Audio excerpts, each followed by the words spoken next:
Da, da, da, da, da, da, da, da, da, da, da, da.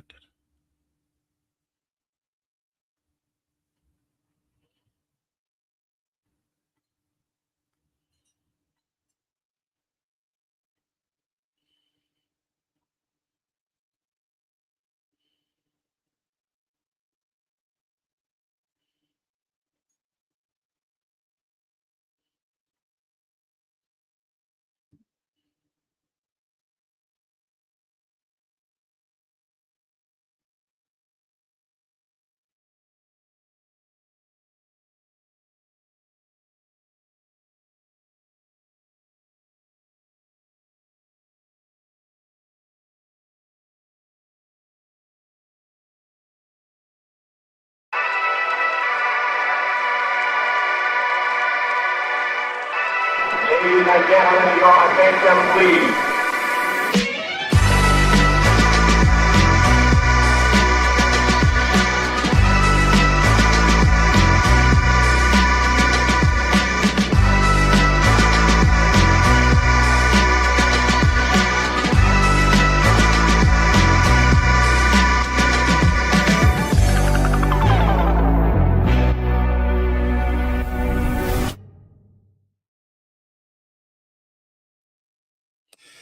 Hello, hello, hello, huh? Did I time that right or what, dude?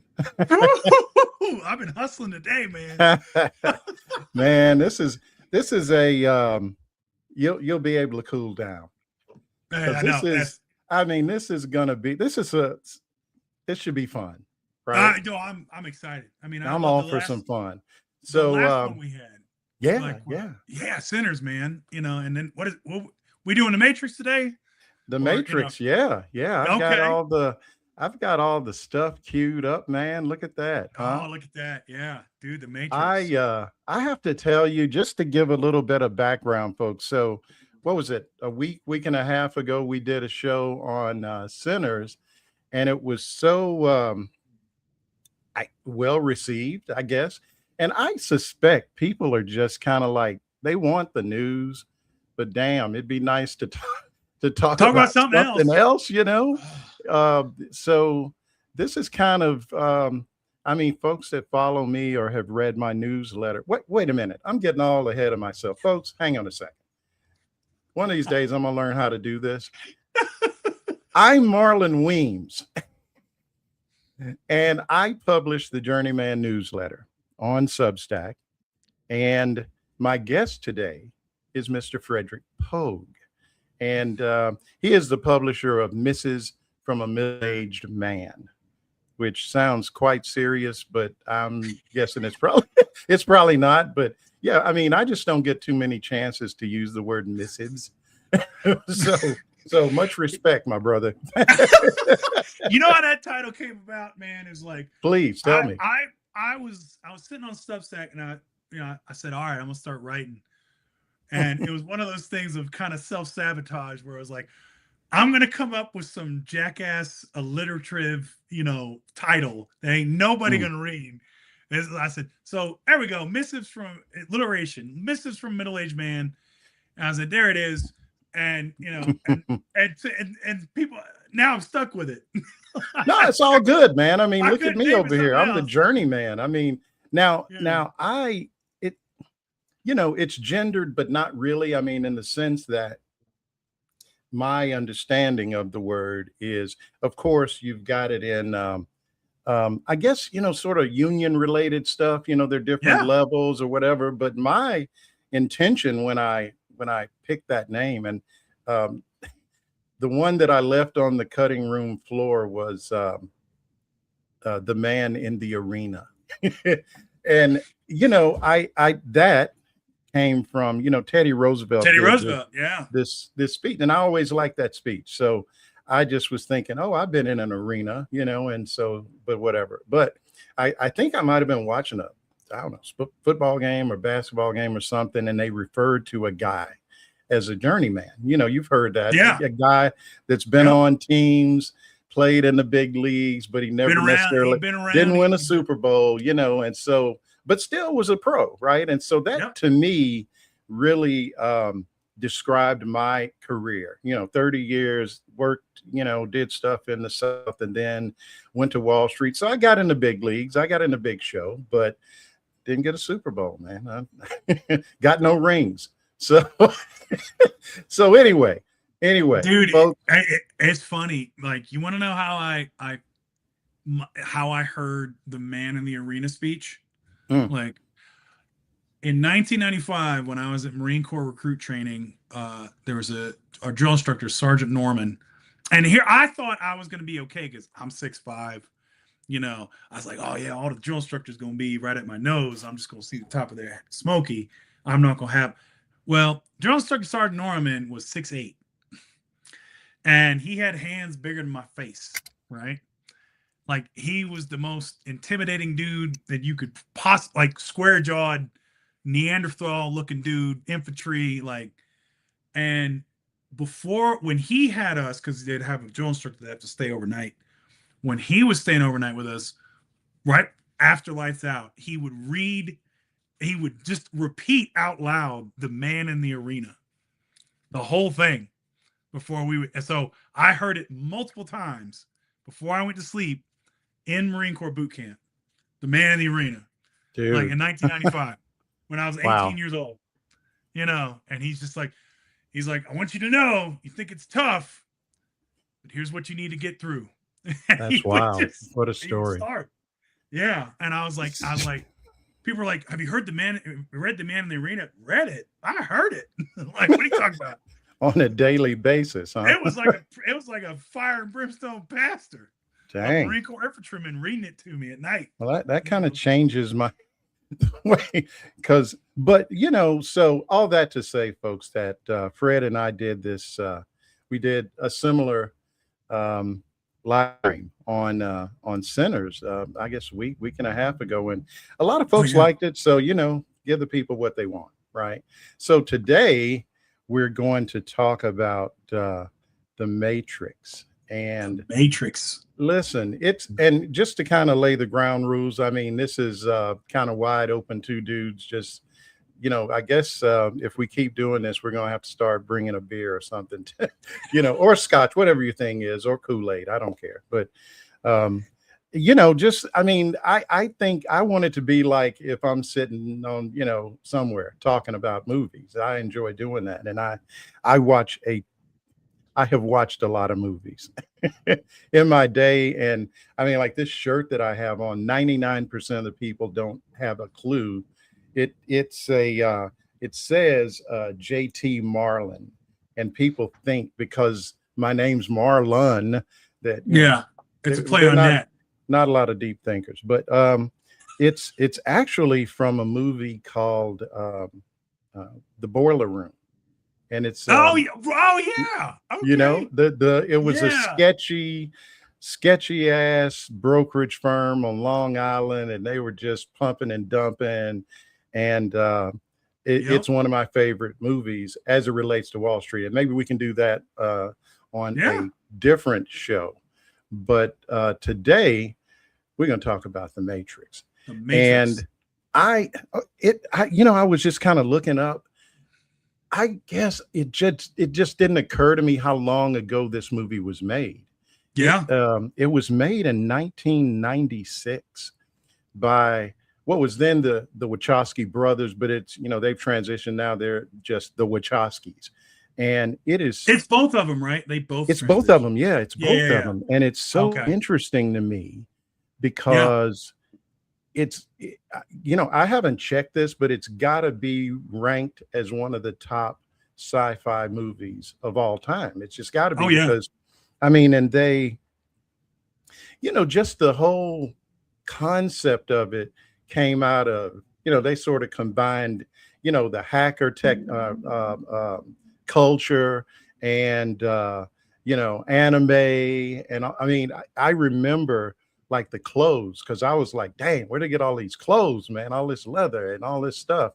And, it was like, I think it was Kenzo or some Japanese designer. I mean, so they really hit it out of the park. But folks know I always bring a couple of clips whenever I do one of these. I ran across something on the interweb. Mhm. And it was, you know, you see a lot of stuff. And I was like, I wonder, is this true? And as far as I can tell, you know, there's a little bit of embellishment because it is Instagram, but for the most part, it's true. And they talk about how this movie even came to be made, because apparently I think it was Warner Brothers that did it. They just weren't feeling it. I mean, because think about it, we're talking about mid 90s. So the whole concept of this alternative world, it went over their heads. But Yeah. they were able to talk them into some money. And I'll just play this and we can discuss it. Know The Matrix was only made because of its first scene? Warner Brothers wasn't sure the movie would work, so they gave the Wachowskis $10 million to film a test. They spent most of it on the Trinity fight scene. Carrie-Anne Moss did most of her own stunts and even hurt her ankle, but didn't tell anyone, fearing she'd be replaced. The scene introduced bullet time, made with about 120 cameras placed in a circle. It was revolutionary and done practically, not digitally. When the Wachowskis showed the test footage to Warner Brothers, the executives were stunned, approved the movie, and increased the budget to $60 million. So check this.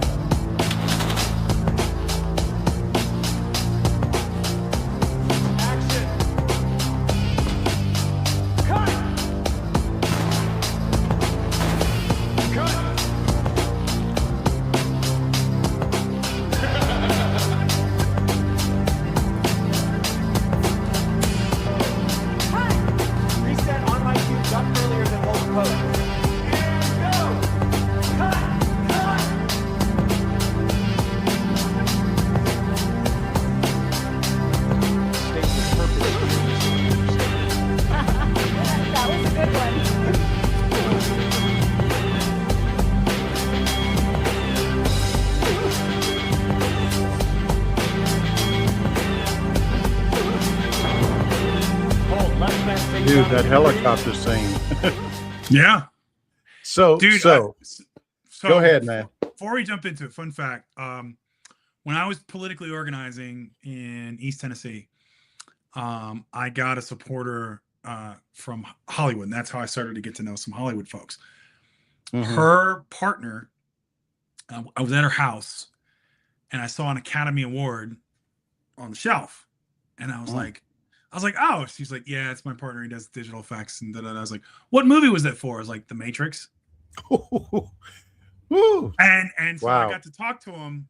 We broke ice over our mutual love of 90s era hip hop. Like, and he basically, he was the one like on the effects team. And I got another friend that has worked with him, and that they invented and did bullet time. So I'm telling you, man, I remember when they made the movie, and I guess this is how long ago this was. And I didn't see it in the theater because it just didn't.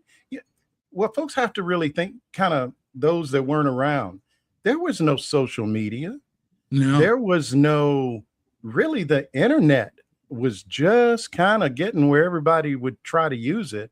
I mean, they were still sending you that, what was it, the AOL CD in the mail. I mean, that was how everybody got on the internet back then, right? And I only knew about this movie, I think, because of maybe MTV. You know how that was the way you found, that was how you found plugged into the culture back then. And a lot we saw it in the theater just on a like, it was just like, dude, that looks dope. Like, we saw the poster and said, oh, that looks super cool, let's go see it. And like, to your point about the blending of genres, like, we were the kids that, like, you know, we weren't the anime kids you think of now. We were the guys that watched Cowboy Bebop, which you know, like, you got it on a pirated, to your point, like a pirated DVD. Like, I had one guy, like, I remember when he was the first early adapter of DVD because he worked in tech. And we had a group of us, we'd go party, and he was the tech guy. And so he's like, I watched like Mallrats and all this other stuff. I was like, he's like, dude, I got it on DVD. I was like, what the hell's a DVD? You know?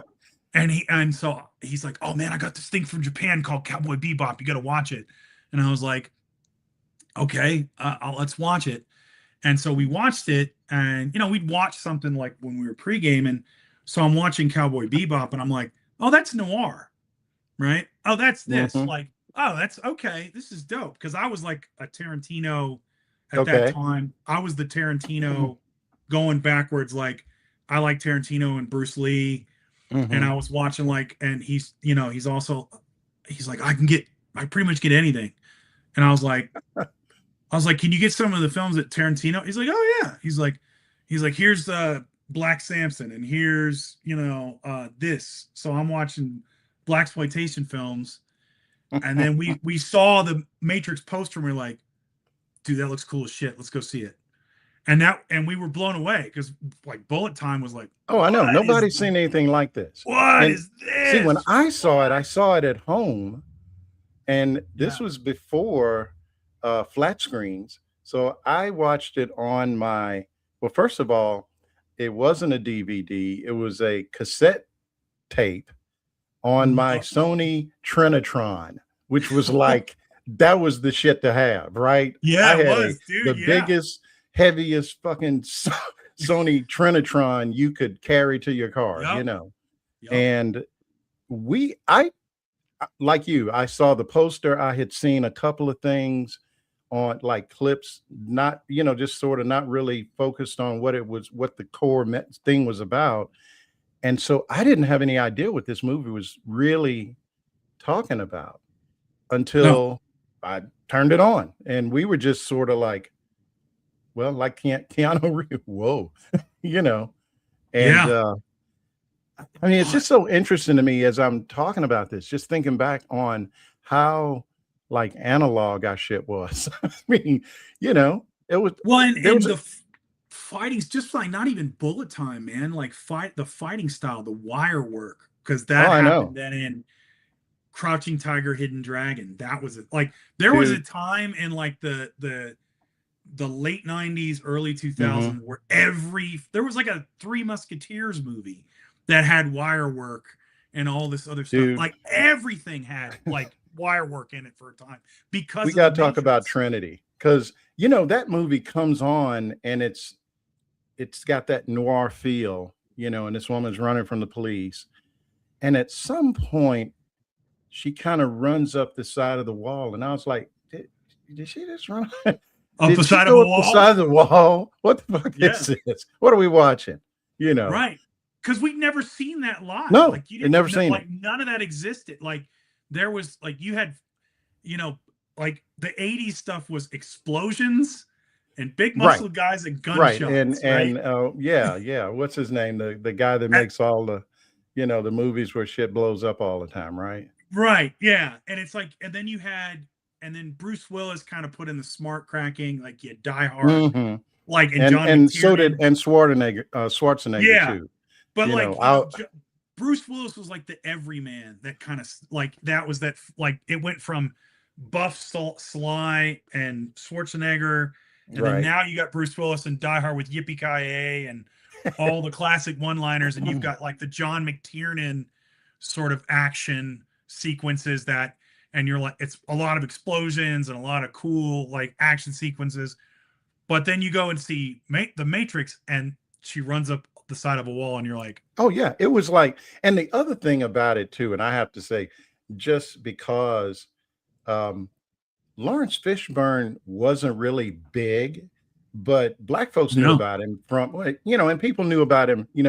Larry Fishburne in Apocalypse Now. He was a kid. you know, 15. I know, right? 15. In Apocalypse Now, but I knew him mostly from Deep Cover. You remember that movie? Oh God, that was such a good film. That was like the with Jeff movie that, Goldblum. Yeah, dude, with Jeff Goldblum, and that was sort of what launched Snoop as a talk about neo real. noir. Yeah, Oh, dude, but yeah, that was sort of my concept of the kind of stuff he was doing. And so when this guy comes out here and he's throwing down like Bruce Lee, I'm like, shit, what's going? Larry Fishburne, okay, did you know that there is so if you believe in string theory and quantum mechanics and you've lost me there is already. yeah there is a alternate universe in the multiverse where Sure. Lawrence Okay. Fishburne is Jules in Pulp Fiction. Oh, You know what? You know okay. why I say that? No, I do not. So Tarantino, he wrote that part for Sam Jackson. He liked his work, right? Sam Hmm. Jackson's not really known for Jules, and so, but he says, "Yeah, man, I want to have you read it. You know, come in. You know, blah blah blah." And Sam Jackson's like, "I got this role, man. I don't need." So he kind of came in and he kind of did. He didn't really take it seriously. But Lawrence Fishburne read for it after Sam Jackson Okay. and killed it apparently. And so, like Sam Jackson calls, yeah. So when are we starting? He's like, about that, bro. Like Lawrence Fishburne came in and murdered it. And to be honest, based on the read, I'm thinking about giving it to him. So Sam Jackson said, you know what? Let me come back in and do it again. And so he came back and then killed it. And then he said, okay, you got it. But there's a universe That is where interesting. we could have had Lawrence Fishburne and John Travolta. And so by that point, or at that point, I don't remember the exact sequence, but like you said, Samuel L. Jackson wasn't well known. I had seen him in. He was a Goodfellas. He was Stacks. Oh yeah, yep. Yeah, very small role. Yeah, he was supposed to get rid of the truck, and he didn't get rid of the truck, so that was the end of that. Yep. But then he was in Jungle Fever. I think it was Jungle Fever, where he was like a drug addict or something, and it was him and Halle Berry. I think they were crack addicts. They were crackheads. Yeah. So that was really when he popped up in that film launched him into the stratosphere. It's funny, I guess in a way you can, we tell these stories, but it really does sort of underscore just how luck, right place, right time. I think there's a saying that, luck is when preparation meets opportunity, and you look at these guys that are super famous now, but it's not like, as a matter of fact, okay, so I got a Samuel L. Jackson story because he went to Morehouse. And when I worked in New York, I worked with several guys from Morehouse. In fact, I have written about this group of former, black former traders on Wall Street that these guys, we text and talk to each other every day. And it's kind of like black yachtsmen, very rare. but seriously, it's like there's like only a few of us, right? And so I kind of like I forget, I wrote something, man, and it's like the the something of black ex traders or something. But a couple of guys that I worked with had they'd all gone to Morehouse, and they were a little bit younger than Samuel L., but they came to New York, and imagine this: these guys are all living together. Two traders. Well, one's an investment banker. He had come through like J.P. Morgan or something like that, and ends up at the place where I was working. And another guy, and Samuel L. Jackson. These are roommates. These two guys, Samuel L. Jackson and the Dutta man from Do the Right Thing, the dude with the boombox. And they're all living together in New York. And I'm like, nothing could go wrong there, right? But no, I mean, it's just crazy how, New York, just shit happens. And I guess maybe it was because of the Morehouse connection or whatever it was. But yeah. I still want justice for Radio Raheem from, Do the Right Thing. Tell me about it. Come on now. Yeah, it's like. Tell me about it. But that man, they did him dirty. They did, and. Well, I mean, they basically Eric Garnered him, didn't they? I mean. Yeah, they did. Yeah. I remember watching that film, and I know we're all over the place. Like, all you got to say is Rosie Perez dancing in the beginning, and as a young man at like 13, 14. Yeah. Or I remember Rosie. Dude, that movie, Do the Right Thing, and we can talk about that at some point, is like that. You want to talk about being shocked, because I watched that as a teenager, and I still remember with Radio Raheem with them with the nightstick, Yeah. And they lift him up, and they cut the shot where you could see his feet going off the ground. Right. It was horrific. Oh yeah. Oh, it was disturbing. My Yeah. kids never seen it. My two youngest, Hallie, Claire, and Ben. I want to say it's been within the last year. Two movies that I just sort of turn it on and don't say anything, because when you try to make them watch something, you just Right. fall into a freaking rebellion. And I always say it to them: has Dad ever made you watch a bad movie? And there's one. And it's not a bad movie. It was just a bad choice. Which one was that? From Dusk Till Dawn. What's wrong with that movie? They were like in middle school, dude. It freaking scarred them. I mean, oh well, yeah. I was just trying to get to Salma Hayek, man. I'll be honest about it. And I was like, what's the problem? It's just a lady dancing. I will say this with the big old snake. I mean, you can't be having Tarantino's, drinking tequila off them toes and show that to middle school. Yeah, it was really. Come on now. I mean, and Shannon, I know she's on here, so let me just be honest. I was getting looks that look that you feel. And I was like, well, we're already 30 minutes into it. Let's just see where it goes.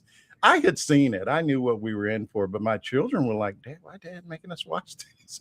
Because it is a lot, that sort of, and it takes a minute for it to go off the rails. And boy, when it did. But my parents dealt with it in another way. So like we lived in Hawaii growing up, and like you're 5 hours behind, but the cable programming at that time was not 5 hours behind. So you're getting like Cinemax After Dark at like 6 p.m. Right? And so my parents, like, they don't have parental controls. It's just the dial and everything else and blah, blah, blah. So like,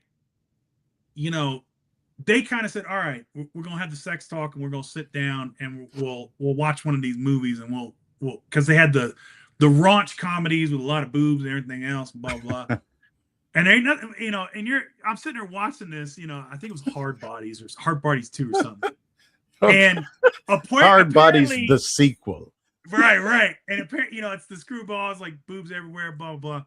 And my mom's explaining this to me, blah. And apparently I was like 7 or 8 years old, and about that into it, I said, well, I've seen enough boobs for a day. I'm gonna go outside and play. Man.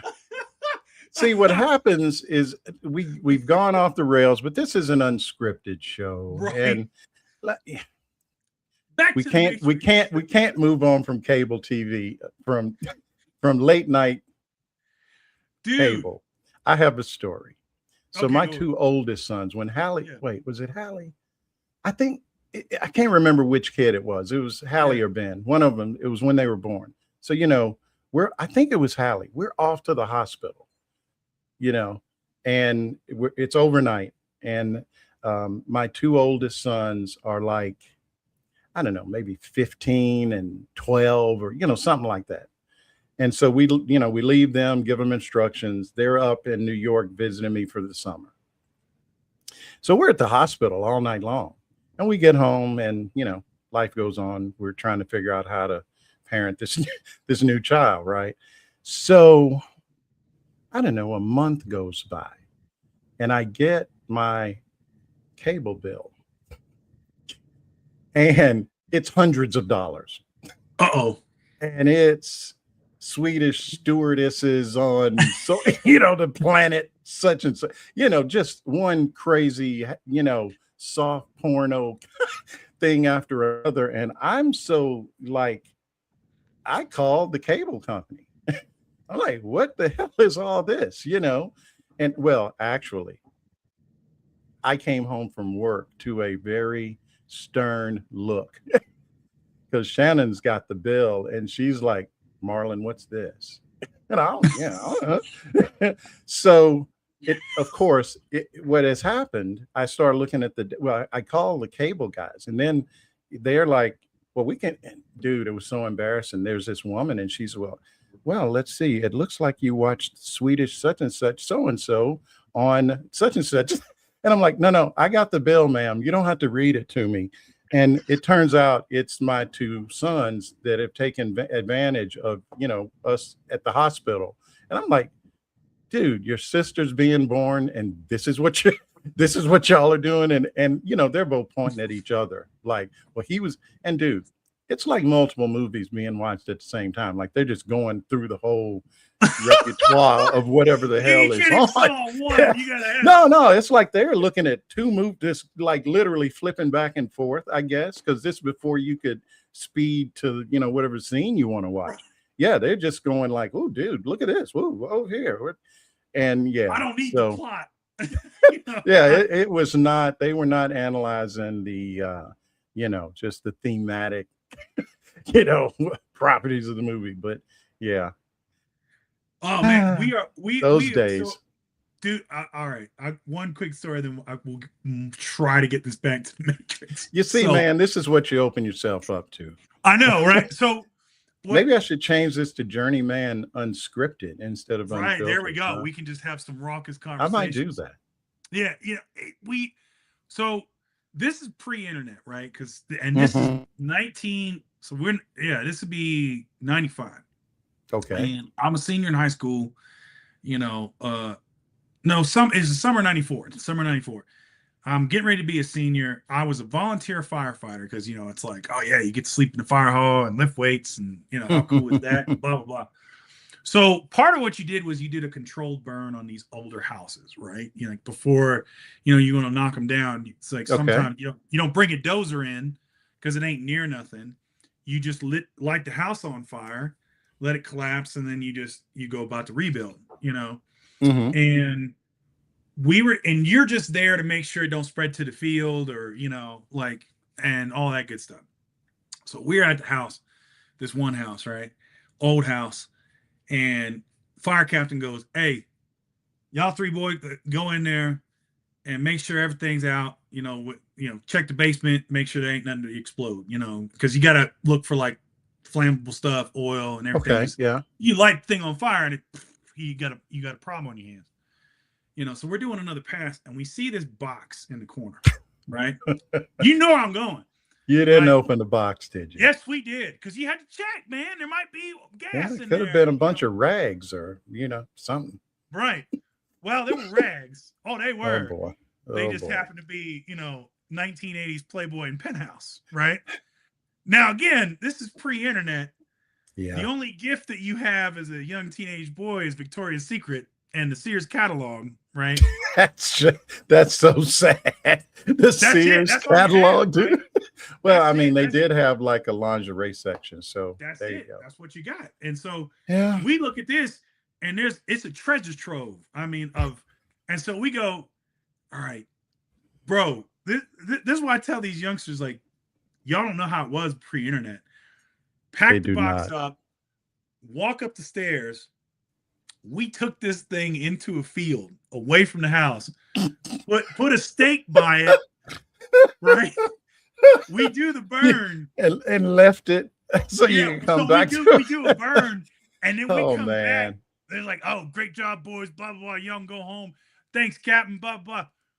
In the dead of night, we're like going through the field. Oh man, we're sitting there. We took it back to my house, and we're like literally doing trades. It's like, all right, we're going like we all right, you go first, and then you go, and then I go. And then when it starts over, it's like you're first and I'm second.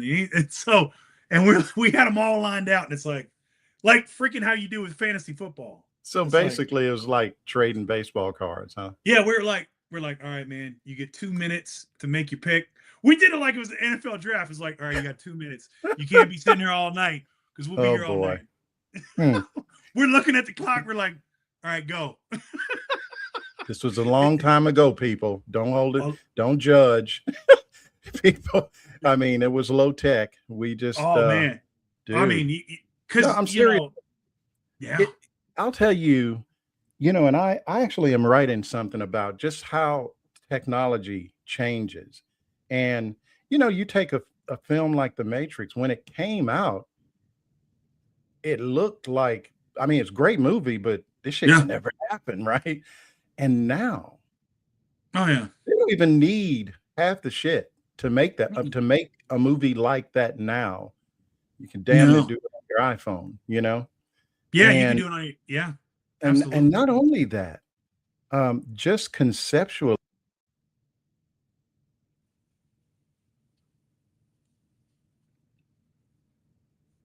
You hit the mute. You hit the mute. There we go. There it is. Not sure what happened there, but it's, you know, I'm going to have to really, I've been seeing some stuff that podcasters use that they plug all their stuff into that's really kind of fancy. And, you know, I'm over here with like a $12 adapter, you know, but I'm from the country, y'all. I just, you know, dude, I'm here with a laptop. You know, I'm like, that stuff, man. I don't care. I'm here with a laptop and just like, what's going on, man? You know, but no, I mean, it's just amazing when you really think about a movie like that. You watch it and you go away, dang, that's really great. But it's fiction. It can never really happen. And now some of this stuff, I mean, just the whole idea of a simulation, I really almost want it to be true because I'm like, this shit can't be. This can't be real. This stuff that is happening, it can't be real.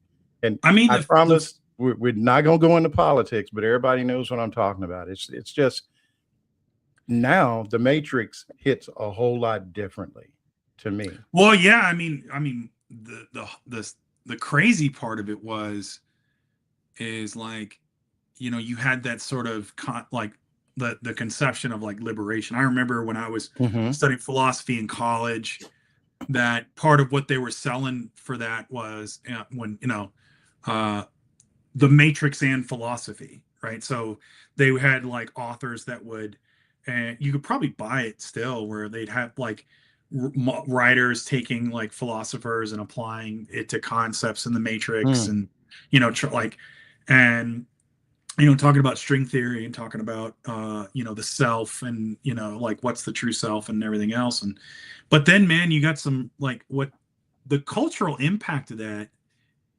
you know, in good and bad ways, was just also like you had the whole concept of being red pilled, you know? Yeah. Well, Columbine was part of that too. Yeah, it was. Boys, it sure was. They had the trench coats and they thought they were doing like the Matrix kind of thing, and you know, were like the scene in and there was talk about whether they were gonna like cut that scene from they didn't ultimately, from like re-releases on DVD. Was that like there was after Columbine, because school shootings on that level were not it wasn't a thing. It wasn't until Columbine. Let me tell you something, man, how rare. So I went to high school in Pine Bluff, Arkansas. So we're talking about, I mean, at the time it was the second largest city in Arkansas, which is, you know, like a county, you know, or yeah, I mean, it's just no, I don't think there were 300,000 people living in Arkansas at the time. And guys would bring guns to school all the time. Yeah. Nobody's thinking about shooting anybody. I knew a guy that, you know, during lunch, guys would play pickup basketball in the gym, and sometimes the coaches would play and, you know, show them up. And this one guy that don't know where he is now, but, you know, he kind of got embarrassed by the coach getting his stuff, you know, smacked down and getting bodied up and all this stuff. And guy starts crying. Everybody starts laughing at him, and he leaves the gym. And he lives, you know, right around near the school.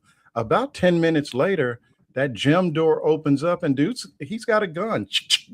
You know, where's the coach?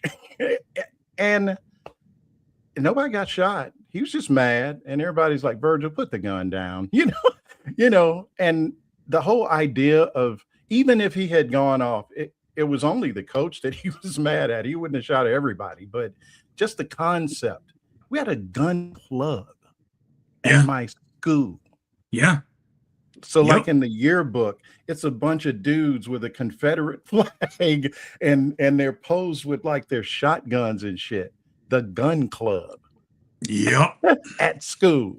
So yeah. We had things have changed a little. I did some freelance security work, like just bouncing and stuff, you know, like honky tonks and, you know, this stuff in East Tennessee. Because when you're a big guy and you're a Marine, it's like, oh yeah, you know, you're present.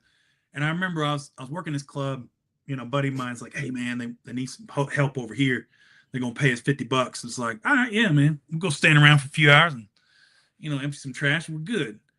So old boy comes in, got a belt on, and he's got like a damn Bowie knife on his hip. He's like, man, it'd be hell to take this off. My car, forgot about it. You mind if I want to dance with my woman for a little bit? I said, yeah, go on. So it was early in the night. There wasn't a lot of people in there. And the boss comes up to me, he says, you let him in with that? I said, yeah. He's like, well,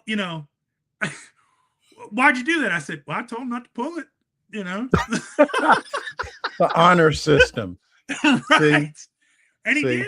He did. Somebody in the chat room on Substack made an interesting comment, and Jason says that kids today don't get enough in-person reality, so their imagination, I mean, and I think I kind of agree with that, because you know what? I don't know. I think it's a lot to do with COVID, though, at least in my house. Yeah. I mean, when my daughter went to college, she graduated, they didn't have a prom. Some of the families, the more wealthy families, had their own little proms, and they didn't invite, the lowly black kids or that kind of shit. But, but I mean, she missed out on the whole experience of, your first date and all that kind of stuff. And my son was right behind her, same thing. It just stunted their, just the socialization and having friends and, doing all that stuff you do in high school. Well, I think there's probably something to that. Just think about like even talking about how you dated back in the day, right? Like pre-texting and all that. Like where and when I explained it, I had to realize, like, man, like I feel like I'm explaining like an alternate, like, back in the ancient days where I said, like, man, covered wagon shit, dude. Yeah, I don't know how I don't know how anybody found anybody. No, I mean, it's like you literally cold approached. You just sort of went to a place and waited for people to show up, I guess. But no, that's what it was. Is like you found out where the women were probably going to be. You hoped they'd be there. You showed up there, and when you showed up, you're like, man, I had to get my cut. I had to look good. Because and then you had to cold approach a woman, right? And then chat her up, get a number, and then go back to your physical residence and call her on a landline, dude. And listen, hope she was there at the same time you were calling. And did you have like a cutoff? I couldn't be on the phone after 10 o'clock. Right. Yeah. Same. And my first like real girlfriend had one of, like, how, remember in the phone book, I don't even know if they still make those things, but it was like, her parents' phone number, and then it would have, children's line, and that was her phone in her room. She had one of those princess phones. And yeah, I don't know how you just went to places. Now, as far as girls, I mean, the surefire way was, but you had to go to church. Church, yeah. So me and my boys, dude, we'd go to Sunday school. We might not stay for the whole church, but we go to Sunday school. That's where the girls were. But anyway, folks, we're supposed to be talking about the Matrix, but what we're really doing is we're talking about the Matrix era.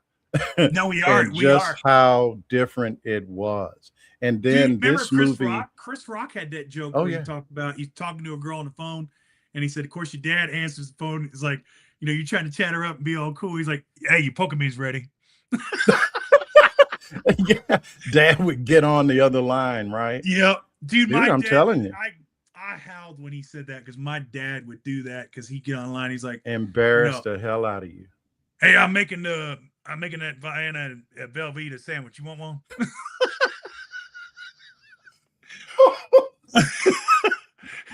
I'm so... Dude, wow. My dad loved the hell out of them things. Dude, listen, I'll save my parental stories for another show, because man, they were. My dad was really big at giving you these sarcastic nicknames.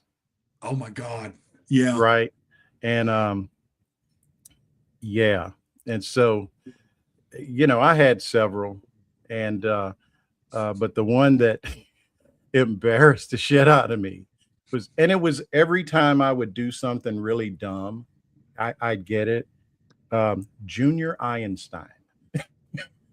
That's basically so, and anytime I got, tasked with something and screwed it up, it was like, oh, well, Junior Einstein, what do you expect?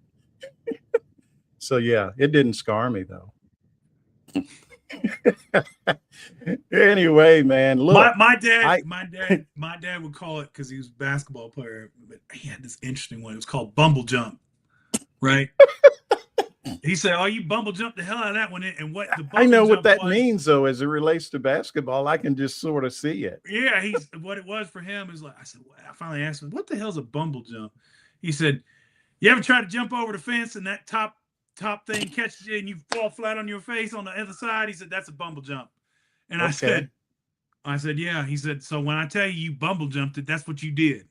You thought you'd be slick and jump over this fence, and you got caught up on the top, and bam." I was like, and that was usually only when I did something he didn't want to punish me for it, where he put, because that was dumb.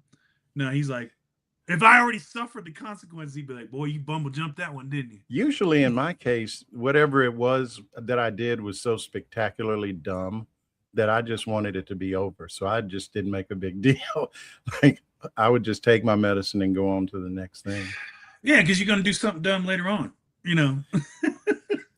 As I think about just kind of winding up on the Matrix here, I mean, that's got to be one of those movies that, I won't say it changed everything, but it was a seminal moment to me, and you think about it, after the Matrix, everybody was doing the thing with the bullet going by and, that 360-degree thing, and they just wore it out. But the Matrix was that's where it all started. No, it was, I would say, like, you look at the 70s for defining films that sort of changed. Mm-hmm. Like Jaws is the first blockbuster, and then Right. then along comes Star Wars like 2 years later. Yep. And by the time you get to like the 90s, you've got that shift happening with Tarantino and Miramax, and that, like, to your point, Dusk Till Dawn, right, where you're starting to get, Mm-hmm. but like the Matrix goes in a different direction than that, right? It's this sci-fi. It's still in that sort of independent feel vein, but it's got the budget of a blockbuster to where they can do bullet time, they can do the wire work, like they can. Well, think about it. They didn't have any CG. No, they didn't have any of that.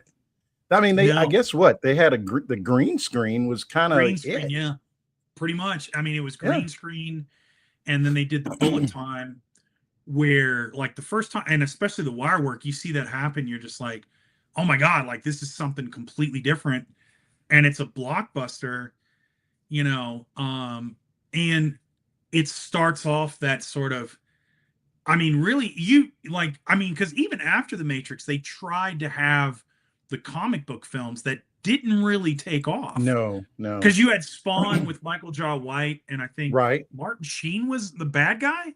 I want to say it was Martin Sheen. I think you're right. Yeah, I think Martin Sheen was the bad guy. Yes, Spawn was pretty good. Yeah, the whole thing with the cape and all of that. I mean, but yeah, the Matrix just kind of, and it wasn't just the movie. It was the movie, the clothes, the music. I mean, you don't get Blade with Wesley Snipes without. I think, did Blade come? Blade came later, didn't I? I'm pretty sure. Yeah. Yeah, I think Blade was after like the Matrix. I could be wrong. Chat, tell me if I'm wrong, but I don't. I mean, the Matrix. So what do we say? The Matrix was in 96, and Blade was in 98. So a couple of years later. Yeah, I mean, honestly, you don't get Blade without the Matrix, because you look at the aesthetic for Blade, like very similar. Very, very, yeah. I mean, and I think that allows the studios to take a chance on something like Blade. Well, everybody was trying to make the next Matrix. Oh yeah. God, yeah. Because that's what Hollywood does. When something hits, man, everybody just stops what they're doing and says, all right, I'm making, you know, Yeah. the And I Matrix, mean, but this, you know. right. And I mean, you don't get, I mean, like even the stuff we take for granted in superhero films with all that kind of that style of martial arts, that's the Matrix. You know, like that is Man, I'm not the telling martial. you, you Yeah. didn't really have any of that. You just didn't have fight scenes like, I mean, the closest thing was like Kato and the Green Hornet, you know, Yeah. and he's just beating up everybody. Yeah. But in terms of, and the thing that I always find interesting about the Matrix is all the effects. They didn't go overboard with it. It was just enough where, you know, like in small doses where you could think could happen, right? And then you Yeah. think about this, the whole it occurred to me when we were playing that clip earlier and they showed Trinity in the helicopter, and I just remember that scene where, you know, it's like, do you know how to fly Huey whatever kind of helicopter? And then, you know, they downloaded the shit and she's like, well, I do now. I mean, we're almost there. Elon Musk is trying to put shit in our head anyway. So Oh yeah. our brains, right? I mean, we're right. almost there. Right. I'm not gonna let him do it, but you know, because you know, if anybody, he's the last guy I would trust with some neural shit in my head, you know, because I'd be worried about what he's gonna take out, you know. But to your point, like you saw bullet time a little bit in Blade, where you're like, it was the vampire, he fires at him and you see the bullets and then he kind of moves out of the way. Oh, the whole concept. Yeah, I mean, like the bullet dodging and all that stuff, where then you have like bullet even time. In video games, right? I mean, you think about like do you remember Splinter Cell? It's like a Tom Clancy. And when he would, you know, he had like this vision or something where, you know, he could see behind boxes and all kind of weird shit. So yeah, I mean, I think Hollywood and just entertainment in general just kind of picked up on it, but it was just so creative. You know, I'll make this claim. You don't have John Wick and Keanu Reeves as a believable John Wick without the Matrix. Well, yeah, that's why you believe John Wick can be John Wick, is because he played Neo. Yeah. Because if you don't have him as Neo, and then all you're left John with Wick, is like Speed 2 or something, right? Yeah, you have like John, which Speed came out later, I think. No, did it? No. Wait a minute, I might be wrong. I might be before that.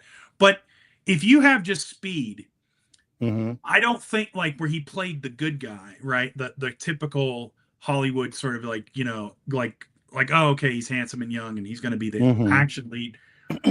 You're right, though. John Wick. Speed came out before. Speed came out in 1994. You're right. Yeah. So I think you do not have, but without the Matrix, John Wick, I don't think gets made because you don't believe that. You he didn't have the what do you call it? The cachet or whatever. But because that's the thing too that's so interesting about the Matrix is most of the people, you know, Keanu Reeves, we knew who he was. Yeah. But this kind of Keanu Reeves, this kind of, you know, Lawrence Fishburne, Carrie Ann Moss. We got to talk about Trinity, dude.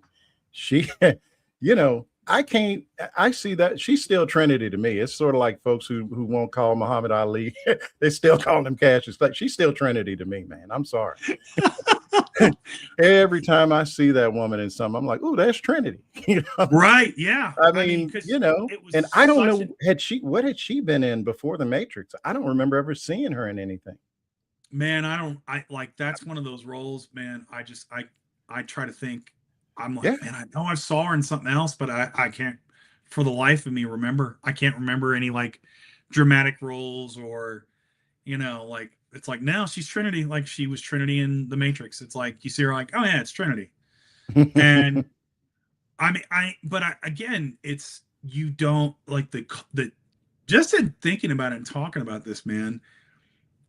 The reason you never really had bullet time where it did the spin in any other movie is because it's so iconic to the Matrix. I mean, as soon as you do it, everyone's like, oh, you're trying to do the Matrix. You know? No question. And you know, they could do it in parodies, right? Like I saw a lot of parodies of it, but I didn't But see yeah, it like, nobody could make a movie like that. The closest thing before the Matrix would have been the Terminator. yeah. You know, the whole idea of Skynet, you know, well, it kind of fits. It's a very similar kind of thing. You know, you're talking about alternative universes in the future and all that stuff. But and maybe we should talk about the Terminator next, because dude, I saw that one in the I think I saw that one in the theater. No, Yeah. I didn't see the Well, and that first was one. before I didn't see the became a- first one. I saw Yeah. the second one because by then it was like a thing, you know, the sequel. Well, and that was before Arnold became like a really big star. Like he was starting to get noticed.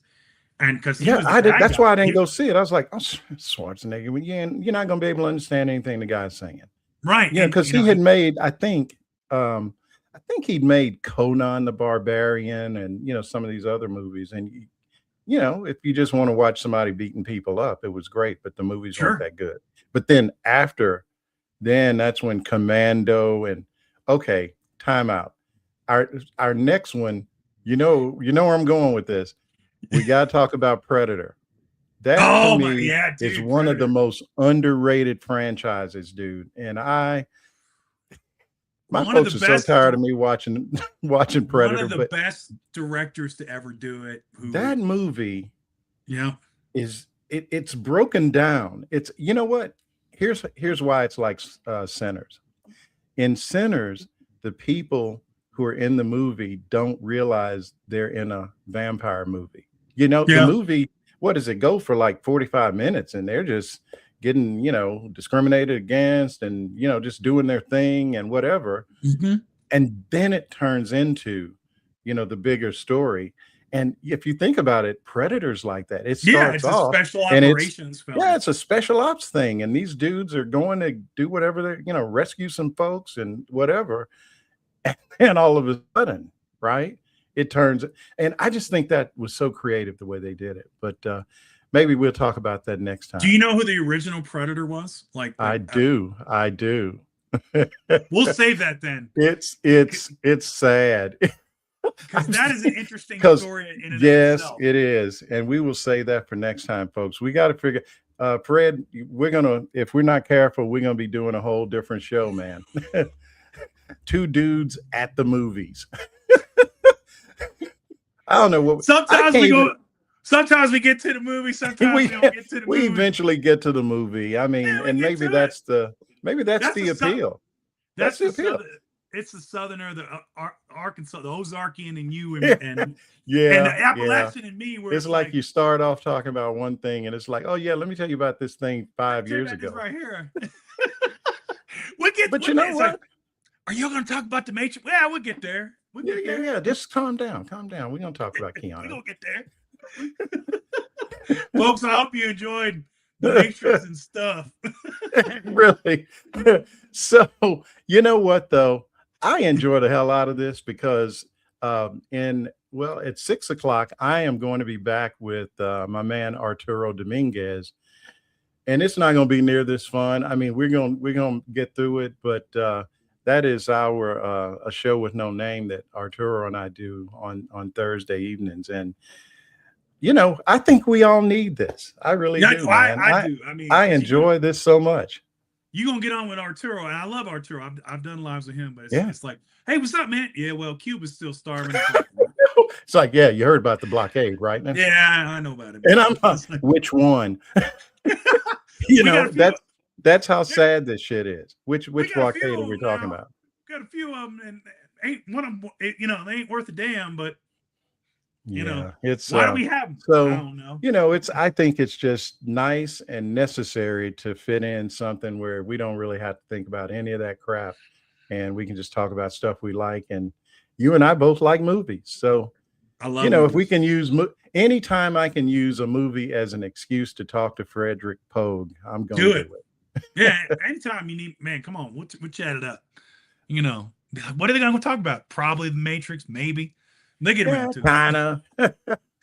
Well, folks, I will see you in, I guess, a little over 45 minutes. Same bat time, same bat channel. And Fred, we're going to have to. Let's do it. I'm going to look at the ratings and see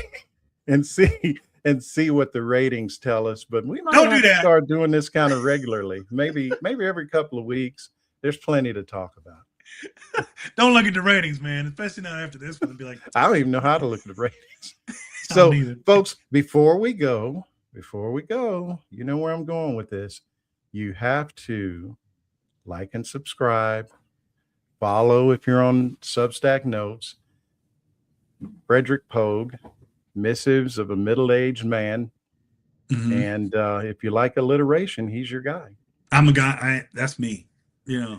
And I am Marlon Weems, and of course you know me as the Journeyman.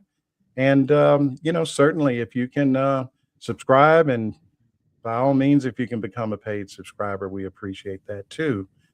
And until next time, I will see you folks on the other side. Take care. Later on.